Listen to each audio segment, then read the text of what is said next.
নমস্কার, আমি সব্যসাচী। আজ আমি আপনাদেরকে নিয়ে চলেছি এক রহস্যঘন অভিযানে, যেখানে ইতিহাস, লোককথা আর অলৌকিকতার এক চমকপ্রদ মিশেল রয়েছে। আজ আমি বলবো সেই মন্দিরের কথা, যেখানকার নাম উচ্চারণ করলে শিরায় শিরায় কাঁটা দেয়। নলহাটেশ্বরী মন্দির। পশ্চিমবঙ্গের বীরভূম জেলার এক ছোট্ট শহর নলহাটি প্রাচীনকাল থেকেই বিরাজ করছে এক শক্তিপীঠ, যেখানে দেবী সতীর কণ্ঠদেশ পতিত হয়েছিল বলে বিশ্বাস করা হয়। দেবী এখানে বিরাজ করেন নলহাটেশ্বরী রূপে।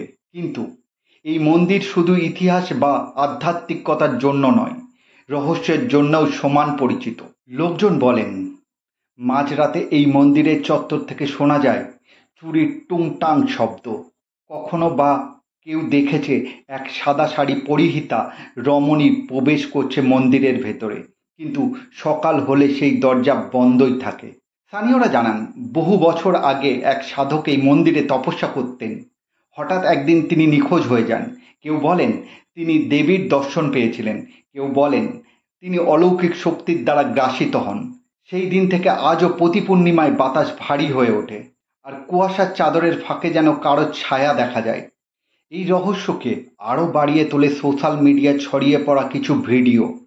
কেউ রাতের আধারে ক্যামেরায় বন্দি করেছে অদ্ভুত আলো, কেউ আবার দাবি করেছেন মন্দিরের পিছনে গোপন সুড়ঙ্গ আছে, যা নাকি অন্য এক জগতের পথে নিয়ে যায়। তবে সত্যিই কি এই সব ঘটনা অলৌকিক, নাকি কল্পনার ফানুস? নলহাটেশ্বরী মন্দির কি কেবলই এক পুরনো ধ্বংসাত্মক, নাকি আজও সেখানে বিরাজ করছেন মা তার অপার শক্তি নিয়ে? আমি সব্যসাচী আবার ফিরে আসবো এমনই আর এক রহস্য নিয়ে।